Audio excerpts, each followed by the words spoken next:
Hello and welcome to What the Fight. I'm Charlie and today we'll be talking about Ben Askren. So anyone who's watched UFC Singapore over the weekend knows that in the main event, Ben Askren lost to Demian Maia in the third round via rear naked choke. And this is interesting because he probably should have been winning that fight. Demian Maia is obviously 41 years old, probably in the twilight of his career now. And obviously it's a monumental win for Demian because this was a grappler versus grappler, to probably determine who one of the best grapplers in the company is, especially at welterweight. So this was interesting. This was really interesting. But it begs the question, what's next for Ben? Obviously he came into the UFC as one of the most hyped fighters on the planet. He came in as part of a monumental deal with One Championship where they traded Demetrius Johnson for him. Not many people get to debut at number 5 in the rankings before they've even had a fight. So that's interesting. Considering he's now, after this weekend, currently ranked number 11. It was obviously such a hugely hyped deal. He was basically considered one of the best welterweights on the planet, especially outside the UFC. He was the former Bellator welterweight champion, he was the former One Championship welterweight champion, so there was clearly a lot of hype about bringing him into the company. So what's next for him now? I kind of see there being two options. He either hangs it up now, and I don't think that's an unreasonable option. He's 35 years old, he's not getting any younger, and it's not completely rare that we see fighters pushing into the late 30s, early 40s, doing really well.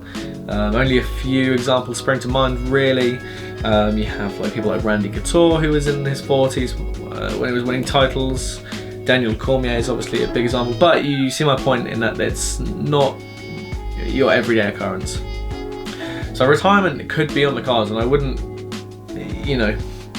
blame him for retiring after this, but I don't think he will. So I kind of see there being two fight options that I'd like to see for him at welterweight. I currently think the most logical fight for him would actually be the Robbie Lawler fight. The fight ended obviously in quite a bit of controversy. I don't doubt that he went through a lot of adversity in that fight after being pretty much dropped on his head and eating a lot of shots by Robbie, but we do know the fight ended slightly controversially. So I'd quite like to see that fight run back. I think it'll be interesting. They're both obviously coming off losses, so it makes sense in that terms. Obviously Robbie coming off a loss to Colby Covington, who's now fighting for the welterweight title in December. And obviously Ben coming off a loss to Demian and Jorge. So that's the fight I think makes the most sense.